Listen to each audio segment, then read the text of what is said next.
stomach, so maybe let's go.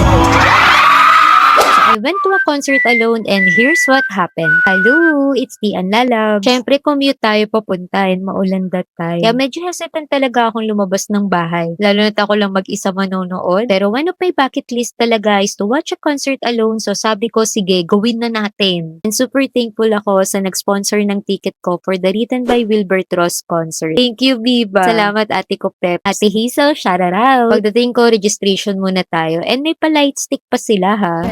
The next stop, snacks. Ay hotdog, popcorn, and iced tea tayo. And salute talaga sa organizers ha. Kasi kahit ang daming tao, hindi siya magulo. At pumasok na nga tayo. Pero mas na-amaze ako sa feeling sa loob. Imagine, pumasok ako dito na wala akong kakilala or kasama. Pero somehow, nagkaroon ako ng instant friends. Kasi ganun pala yung feeling kapag pare-pareho kayo ng vibe. Pare-pareho kayo ng gusto mong artist at pare-pareho kayong excited. Intro pa lang pasabog na agad. Kahit nagka-audio malfunction, tuloy pa rin yung energy. Wait for the part 2, what happened when the concert started.